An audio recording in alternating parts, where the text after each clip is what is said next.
Hello guys, तो Conjuring 2 की शुरुआत करते हैं। मूवी की स्टार्टिंग में हमें एड और लॉरेन वॉरेन दिखाते हैं और वो चर्च के लिए एमिटीविले हाउस का इन्वेस्टिगेशन करते हैं। लॉरेन अब प्रेत आत्माओं से संपर्क करने की कोशिश करती है। तभी एक बच्चे की आत्मा उसे स्टोर रूम में लेके जाता है। स्टोर रूम में फर्स्ट टाइम उसे वो आत्मा नजर आती है। ये आत्मा लॉरेन को बुरी तरह डरा देती है और बाद में एड को मारने का सीन दिखाती है, जिससे लॉरेन बहुत डर जाती है। अगले सीन में हमें स्कूल में 4 भाई बहन दिखाए जाते हैं, जिनमें एक बच्ची जेनेट जो कहानी का मेन कैरेक्टर है। ये सब स्कूल से अपने घर आते हैं। इनकी मम्मी का नाम है पैगी और वो इन चारों बच्चों को अकेले ही पालती है, क्योंकि इनका हस्बैंड इन्हें छोड़ के चला जाता है। पैगी पर जिम्मेदारी बहुत बढ़ गई थी, क्योंकि इनके हस्बैंड ने पिछले 3 महीनों से घर खर्चा भी नहीं भेजा था।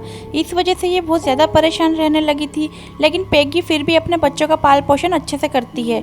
रात में हम देखते हैं कि जेनेट ओजा बोर्ड से खेलती है और मार्गरेट भी उसके साथ खेलती है। ये दोनों इस ओजा बोर्ड के थ्रू वहाँ मौजूद किसी प्रेत आत्मा से सवाल पूछते हैं, लेकिन कोई जवाब नहीं आता। जेनेट अब प्रेत आत्मा से ये भी पूछती है कि क्या उनके पापा कभी वापस आएंगे। इसके बाद 1:04 का सीन दिखाते हैं और सब बच्चे रूम में सोते हैं। तभी जेनेट की नींद खुलती है और वो खुद को ग्राउंड फ्लोर पर लिविंग रूम में मिलती है। अब जेनेट को कुछ भी समझ नहीं आता। दूसरी तरफ मार्गरेट को दिखाते हैं, जो अपने रूम में सो रही थी। तभी कोई जोर जोर से दरवाजा बजाता है। मार्गरेट अब देखने जाती है, लेकिन वहाँ कोई नहीं होता।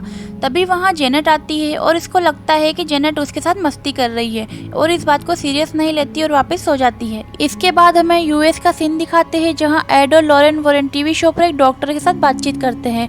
यहाँ ये डॉक्टर एड और लॉरेन को ढोंगी बताता है और एमिटीविले के इन्वेस्टिगेशन को भी नाटक बताता है।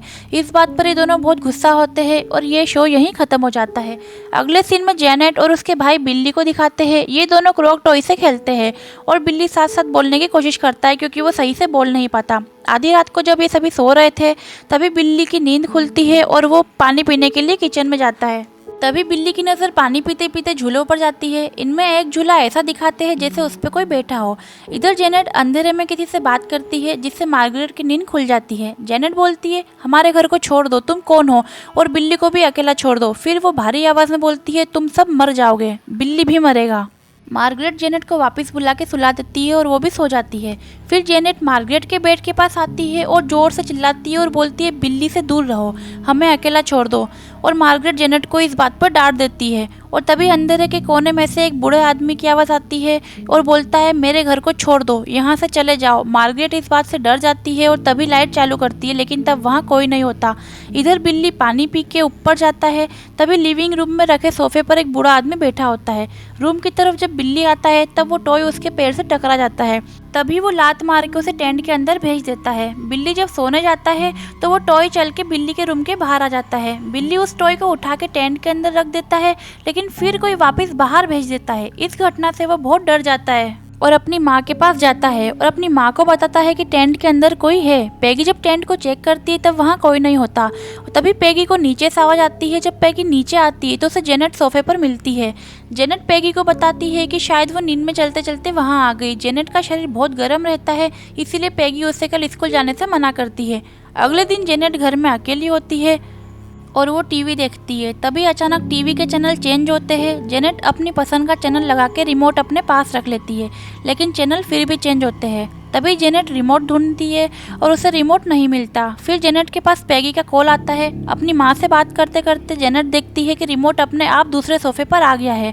जेनेट अब डर जाती है और रिमोट उठा लेती है और फिर से टीवी देखने लगती है, लेकिन चैनल फिर खराब होने लगते हैं। जेनेट जब टीवी सही करने लगती है, तभी टीवी के अंदर एक बूढ़ा आदमी सोफे पर बैठा हुआ दिखाई देता है। जेनेट पलट के देखती है, तब वहाँ कोई नहीं होता। फिर रिमोट अपने आप जमीन पर गिर जाता है। जेनेट इस बात से बहुत घबरा जाती है और तभी वहाँ बूढ़ा आदमी जेनेट के कान में चिल्लाता है कि ये मेरा घर है, इसे छोड़ दो और चले जाओ। जेनेट इस बात से बहुत डर जाती है। नेक्स्ट सीन में एड और लॉरेन वॉरेन को दिखाया जाता है। एड एक पेंटिंग बनाता है। जब लॉरेन उसे देखती है, तो समझ जाती है कि वही डीमन है जो उसने एमिटीविले हाउस में देखा था। एड लॉरेन को बताता है कि कल उसने बहुत अजीब सपना देखा था, तभी से ये डीमन उसके दिमाग में चल रही थी, इसीलिए मैंने ये तस्वीर बनाई। लॉरेन ये सुन के बहुत घबरा जाती है और एड को कहती है कि कुछ टाइम तक हम पैरानॉर्मल केसेस नहीं लेंगे। इधर रात में जेनेट जब सोने जाती है, तो अपने आप को बेड से बांध लेती है ताकि वो कहीं जा ना पाए। रात को सोते टाइम कोई जेनेट को बेड से नीचे फेंक देता है। फिर जेनेट की नींद खुल जाती है। तभी जेनेट को दरवाजे पर ठोकने की आवाज़ आती है। जेनेट डरी हुई रूम से बाहर आती है और नीचे सोफे को देखती है, जो अपने आप हिल रहा था। जेनेट जेनेट डर के वहाँ से भाग के अपने रूम में आ जाती है और दरवाज़ा बंद कर देती है और सोने की कोशिश करती है। तभी दरवाज़ा अपने आप खुल जाता है। जेनेट अब बहुत डर जाती है। फिर जेनेट को किसी के चलने की आवाज़ आती है और कोई उसके पास आकर जेनेट के कंधे को काट लेता है। जेनेट जोर से चिल्लाती है और मार्गरेट की नींद खुल जाती है और तभी इन दोनों के बेड बहुत जोर से हिलने लगते हैं और फिर ये दोनों भागकर अपनी माँ के पास जाते हैं। पैगी अब रूम चेक करती है और वहाँ उसे ओझा बोर्ड मिलता है और उसे देखकर वो इन दोनों को बहुत डांटती है। तभी अपने आप टेबल दरवाजे को बंद कर देता है। ये सभी अब बहुत डर जाते हैं और घर से बाहर भाग के नेबर्स के पास आ जाते हैं और उनके साथ जो भी कुछ हुआ था वो अपने पड़ोसी को बताते हैं। ये सभी लोग अब पुलिस को बुला लेते हैं। पुलिस जब चेकिंग करती है तब उन्हें वहाँ दीवारों में से कुछ आवाज़ें आती है और कुर्सी अपने आप हिलती है। पुलिस पैगी को बताती है कि ये सब उनके बस की बात नहीं है। जाते जाते लेडी पुलिस पैगी को कहती है कि वो चर्च से मदद ले। दूसरी तरफ लॉरेन और उसकी बेटी को दिखाया जाता है। लॉरेन एक सपना देखती है जिसमें वो डिमोनल लॉरेन को डराती है।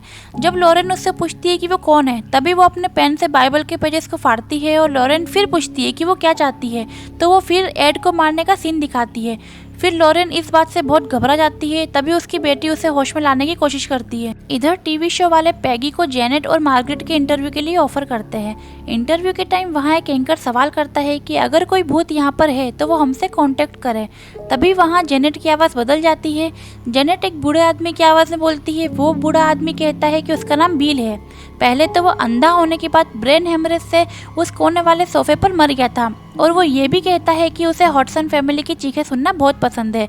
इस बात से सभी हैरान हो जाते हैं। इसके बाद ये एंकर हॉटसन फैमिली के साथ हो रहे पैरानॉर्मल घटनाओं के लिए उनको सपोर्ट करते हैं, जबकि अनीता जेनेट को कहती है कि ये ड्रामा कर रही है। इसी टीवी शो में कुछ गवाहों को भी दिखाया जाता है जो इस घर में होने वाली पैरानॉर्मल एक्टिविटी के बारे में बताते हैं। इसके बाद ये सभी पड़ोस के घर में ही सोते हैं। उसी रात कोई जेनेट पर क्रूकमैन बुरी तरह हावी हो जाता है और पड़ोसी के बच्चे को मारने की कोशिश करता है। इस टाइम जेनेट बुरी तरह से इस क्रूकमैन के कब्जे में हो गई थी। फिर जेनेट बेहोश होकर वहाँ गिर जाती है और यहाँ पर एक बात और पता चलती है कि वहाँ पर बूढ़े आदमी की आत्मा के अलावा क्रूकमैन की भी आत्मा थी। दूसरी तरफ फादर एड और लॉरेन को टेप सुनाते हैं जिसमें जेनेट की आवाज़ होती है। ये दोनों भी जब टेप सुनते हैं तो उन्हें भी बूढ़ा आदमी की आवाज़ आती है। फादर उन्हें बताते हैं कि ये 11 साल की बच्ची की आवाज़ है, इसीलिए ये चाहते हैं कि ये दोनों लंदन जाए और इस केस की जांच करें। लेकिन लॉरेन अभी कोई भी पैरानॉर्मल केस नहीं लेना चाहती, इसीलिए वो एड को भी मना करती है।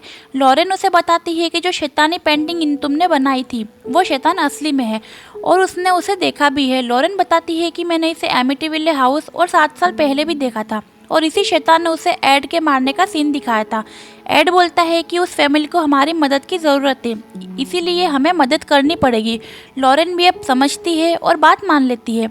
ये दोनों अब लंदन पहुंचते हैं और पैगी के घर जाते हैं। पैगी इन्हें जेनेट का रूम दिखाती है जहां पड़ोसियों द्वारा दिए गए क्रॉस दीवार पर लगे थे। पैगी बोलती है कि ये क्रॉस शैतानी शक्ति को कम करने के लिए लगाए हैं, लेकिन फिर भी रात में आवाज़ें आती रहती है और पैगी फिर रूम लॉक कर देती है। पैगी बताती है कि इस घर में सिर्फ मैं और जेनेट रहते हैं, दूसरे बच्चे पड़ोस के घर में रह रहे हैं।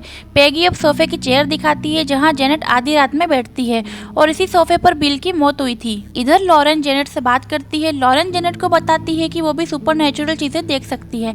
जेनेट बोलती है कि मैं सारी रात सो नहीं पाती, पहले मैं स्कूल में सो जाती थी लेकिन अब मैं स्कूल भी नहीं जा पाती और सब मुझसे डरते हैं, मेरा कोई दोस्त भी नहीं है। लॉरेन जेनेट से पूछती है कि तुम्हारे अंदर दूसरी आवाज़ आती है, उसके बारे में बताओ। जेनेट कहती है कि मैं उस शैतान के बात करने का एक जरिया हूँ और अभी उसने कहा है कि वो लॉरेन को चोट पहुँचाना चाहता है। एड और लॉरेन चर्च के लिए सबूत इकट्ठे करने के लिए जेनेट को सोफे पर बिठाते हैं और उस आत्मा से बात करने की कोशिश करते हैं। वो जेनेट को अपने मुंह में पानी भरने के लिए कहते हैं ताकि वो साबित कर सके कि ये जेनेट की नहीं बल्कि शैतान की आवाज़ है। जेनेट बोलती है कि वो आत्मा तब तक बात नहीं करेगी जब तक आप सभी लोग घूरते रहेंगे। फिर सभी लोग पीछे देखने लगते हैं। एड अब सवाल पूछता है और आत्मा उसके सवाल का जवाब देती है। आत्मा कहती है कि ये मेरा घर है और मैं अपने परिवार से मिलने आया हूँ। एड अब क्रॉस दिखाता है और आत्मा डर जाती है और चिल्लाता है कि मुझे जाने दो, मुझे इससे बचाओ। तभी जेनेट नॉर्मल हो जाती है और जेनेट पानी बाहर निकाल देती। लॉरेन कहती है कि मैं इस बार विश्वास करना चाहती हूँ लेकिन अभी तक किसी भी चीज़ का एहसास मुझे नहीं हुआ है। रात में जेनेट की नींद खुलती है, तब वो नीचे वाले लिविंग रूम में अपने आप को उल्टा देखती है और सोफे पर बिल की आत्मा बैठी हुई उसे दिखती है। उसी टाइम वो आत्मा जेनेट को ऊपर खींच लेता है और जेनेट अचानक रूम में पहुंच जाती है। अब सारे क्रॉस भी उल्टे हो रहे थे। बिल की आत्मा अब जेनेट पर हमला करती है और उसे डराती है। जेनेट की आवाज़ से पैगी की नींद खुल जाती है और वो उस रूम में उस आत्मा को देख लेती है। उसी टाइम एड और लॉरेन भी उनके पास पहुंचते हैं और जेनेट को बचाते हैं। अभी भी वो आत्मा लॉरेन को नहीं दिखती, लेकिन लॉरेन हिलते हुए क्रॉस को देख लेती है। एड और लॉरेन इनकी बातों पर विश्वास करते हैं। उन्होंने घर में आत्मा नहीं देखी, इसीलिए वो कैमरा लगाते हैं ताकि वो घर में हो रहे हालातों को रिकॉर्ड कर सके। अगले सीन में एड पैगी की मदद करने के लिए बेसमेंट में जाते हैं ताकि वो वॉशिंग मशीन को सही कर सके। पैगी को अब एक परछाई दिखती है जो एड की तरफ आ रही थी। पैगी एड को इसके बारे में बताती है, लेकिन एड के पीछे देखने पर वहाँ कोई नहीं होता। उसी टाइम बिल की आत्मा पैगी पर अटैक करती है और उसके हाथ पर काट लेती है। पैगी बताती है कि ये वही आत्मा है, इसी ने मुझे काटा है। इधर जेनेट को किचन में आत्मा दिखती है और जॉनी उसका सामना करने के लिए किचन में जाता है। जेनेट भी वहां पहुंच जाती है और सभी बच्चों की चीखें सुनने के बाद ये लोग वहां पहुंच जाते हैं और अचानक घर का सामान इधर उधर होने लगता है और किचन का दरवाजा अपने आप बंद हो जाता है। एड किचन का लॉक तोड़कर जॉनी को बचाता है। अब सभी लोग जेनेट को ढूंढते हैं। जेनेट उन्हें एक कबर्ड में मिलती है और वो आत्मा जेनेट पर हावी हो गई थी। अगले सीन में अनीता सबको एक वीडियो दिखाती है जिसमें जेनेट घर का सामान उठा के फेंकती है। अनीता कहती है कि जेनेट ड्रामा कर रही है, तुम सब देख लो। अनीता पैगी पर भी ड्रामा करने का इल्जाम लगाती है और इस बात पर पैगी गुस्सा करती है और सबको घर से चले जाने को कह देती है। एड और सभी लोग यहाँ से चले जाते हैं, लेकिन एंकर और उसके पड़ोसी पैगी पर विश्वास करते हैं। दूसरी तरफ मार्गरेट और जॉनी जब जेनेट से पूछते हैं कि तुमने ऐसा क्यों किया, तो जेनेट कहती है कि उस आत्मा ने ऐसा करने को कहा था और अगर मैं ऐसा नहीं करती तो वो जॉनी को मार देता। एड और लॉरेन को इस बात पर विश्वास नहीं होता। ये लोग कहते हैं कि अगर जेनेट को ड्रामा करना था तो उसने कैमरे वाले रूम में ही क्यों किया। एड जो सबूत इकट्ठा करता है उसे फिर से सुनता है। जब वो आत्मा जेनेट पर हावी हुआ था उस टाइम का ऑडियो प्ले करता है और उसने जो अलग से रिकॉर्ड किया था उसे भी उससे कुछ मैसेज मिलता है और वो मैसेज होता है कि वो मुझे जाने नहीं देती। तभी लॉरेन को कुछ एहसास होता है जिसमें बिल की आत्मा उसी सोफे पर बैठी हुई होती है। वो लॉरेन से बोलता है कि यहाँ वो अपने परिवार से मिलने आया था और अब वो यहाँ से जाना चाहता है, लेकिन वो उसे जाने नहीं देती। और वो ये भी बोलता है कि शैतान अब जेनेट पर हावी हो गया है और वो उसे छोड़ेगा नहीं। बिल लॉरेन को शैतान पर काबू करने का संकेत देता है। उसी टाइम बिल के पीछे लॉरेन को वो डीमन दिखती है। लॉरेन अब अपने एहसास से बाहर आती है और लॉरेन के नाक से खून आता है। एड और लॉरेन अब पैगी के घर जाते हैं। ये दोनों अब समझ जाते हैं कि क्रूकमैन और बिल सिर्फ एक मोहरा है ताकि वो असली डीमन तक पहुंच ना सके। दूसरी तरफ ये आत्मा जेनेट पर हावी हो जाता है और उसे पूरी तरह अपने बस में कर लेता है। जेनेट मार्गरेट को अपनी ताकत से हवा में इधर उधर पटकती है। पैगी अपने बच्चों को बाहर लेके आती है और जब वो जेनेट को भी बाहर लेने लगती है तब वो दरवाजा अपने आप बंद हो जाता है। एड और लॉरेन वहाँ पहुँचते हैं। एड अब अंदर जाने की कोशिश करता है लेकिन दरवाजा नहीं खुलता। एड अब खिड़की तोड़ता है ताकि अंदर जा सके और तभी अंदर से सोफा उड़ के आता है, खिड़की को बंद कर देता है। एड अब घर के पीछे से बेसमेंट के अंदर जाता है। लॉरेन उसके पीछे जाती है लेकिन बेसमेंट का दरवाजा बंद हो जाता है। लॉरेन एड को रुकने के लिए बोलती है और बोलती है कि वो आत्मा बहुत ताकतवर है, तुम उसका सामना अकेले नहीं कर पाओगे। लेकिन एड उसकी बात सुने बिना अंदर चला जाता है। लॉरेन अब बहुत परेशान हो जाती है, इसीलिए रोने लगती है।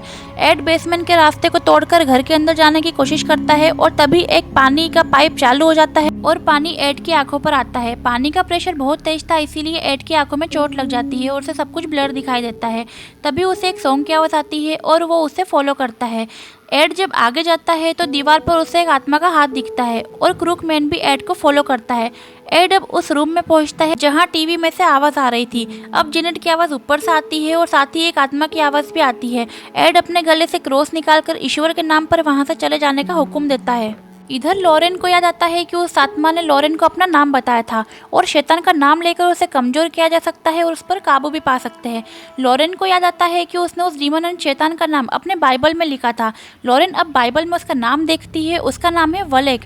उसी टाइम घर के बाहर वाले पेड़ पर बिजली गिरती है और वो पेड़ टूट जाता है और उस पेड़ का शेप बिल्कुल वैसा होता है जैसा लॉरेन ने देखा था। इधर एड जेनेट को ढूंढता हुआ फर्स्ट फ्लोर पर पहुंचता है और टेंट के अंदर टॉय अपने आप प्ले होता है। एड जब अंदर देखता है तभी क्रूकमैन की आत्मा वहां आ जाती है। और वो एड पर हमला कर देता है, लेकिन एड बच जाता है। इधर लॉरेन बेसमेंट के गेट से अंदर आती है। एड जब जेनेट के रूम में आता है तो देखता है कि जेनेट पूरी तरह उस आत्मा के कब्जे में थी। अचानक रूम के खिड़की के कांच टूट जाते हैं और जेनेट उसी पेड़ पर कूदने लगती है। एड जेनेट को रोकने की कोशिश करता है। जेनेट नीचे कूदने की कोशिश करती है, तभी एड पकड़ लेता है और एड भी अब यहाँ फंस जाता है और ये लोग धीरे धीरे नीचे गिरने लगते हैं। तभी वहाँ लॉरेन आती है और वो वहाँ उस डीमन को देखती है। लॉरेन एड को बचाने में जैसे ही मदद करती है, वो आत्मा अपने पावर से लॉरेन को दूर फेंक देती है। तभी लॉरेन उस आत्मा को उसके नाम से बुलाकर ईश्वर के नाम से उसे नरक में जाने का हुक्म देती है और वो आत्मा अब कमजोर पड़ने लगती है और वो नरक में चले जाती है। लॉरेन अब एड और जेनेट की मदद करती है और उन्हें ऊपर खींच लेती है। अब सारी चीजें नॉर्मल हो जाती है। अगली सुबह जेनेट और पैगी एड और लॉरेन वॉरेन को इनकी मदद करने के लिए थैंक यू कहते हैं और मूवी यही खत्म हो जाती है। तो गाइस, यही था द कॉन्जरिंग 2 का एक्सप्लेनेशन। अगर आपको हमारा एक्सप्लेन अच्छा लगा हो तो चैनल को सब्सक्राइब जरूर करना।